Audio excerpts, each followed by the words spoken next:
ایک مرتبہ کا ذکر ہے، ایک ویران راستے پر ایک اونٹ کھڑا تھا اور اس کی رسی بھی کھلی ہوئی تھی۔ اسی راستے سے ایک چوہے کا گزر ہوا۔ اس نے جب دیکھا کہ ایک اونٹ کھڑا ہے اور اس کے گلے میں رسی ہے اور وہ کہیں بندھی ہوئی بھی نہیں، نہ جانے چوہے کو کیا سوجی۔ چوہا بڑے فخر سے آگے بڑھا اور اونٹ کی رسی اٹھا لی۔ اب منظر کچھ ایسا تھا کہ چوہا رسی اپنے منہ میں تھامے آگے آگے اور اونٹ چوہے کے پیچھے پیچھے۔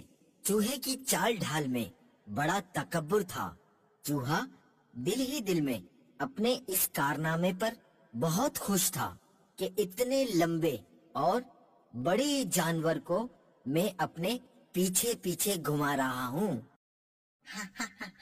دیکھا، اتنے لمبے اور بڑے جانور کو میں اپنے پیچھے پیچھے گھما رہا ہوں۔ اونٹ سمجھ گیا،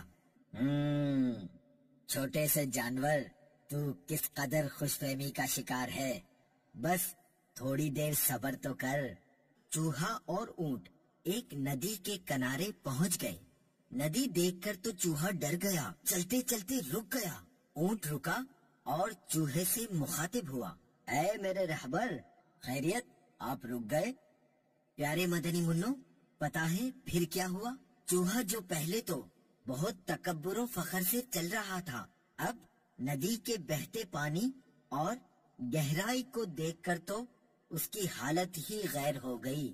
اونٹ نے ہنسی چھپاتے ہوئے کہا، ڈر کیوں گئے ہو؟ کیا بات ہے، آگے بڑھتے جاؤ، ہمت اور جرت سے کام لو۔ چوہے نے ڈر کے مارے ہلکی سی آواز نکالی اور بتایا کہ پانی بہت گہرا ہے، میں تو ڈوب جاؤں گا۔ اونٹ نے کہا، میں دیکھتا ہوں پانی کتنا گہرا ہے۔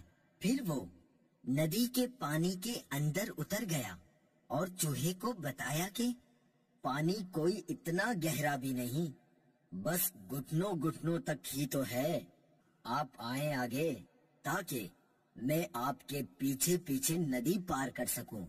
یہ سنتے ہی چوہے کی تو گویا جان ہی نکل گئی ہو۔ بڑی عاجزی و انکساری کرتے ہوئے چوہے نے کہا، پانی تو آپ کے گھٹنوں تک ہے، میں تو ڈوب ہی جاؤں گا۔ چوہا سمجھ چکا تھا کہ وہ جس بات پر غرور و تکبر کر رہا تھا یا وہ جس خوش فہمی میں تھا وہ درست نہ تھی۔ کسی کو حقیر نہیں سمجھنا چاہیے۔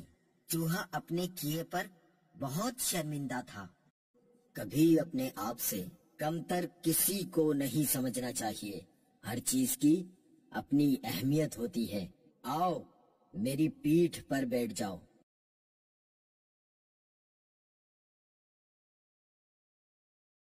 چوہے کی یہ حالت دیکھ کر اونٹ نے چوہے کو اپنی کوہان پر بٹھا لیا اور ندی پار کرا دی۔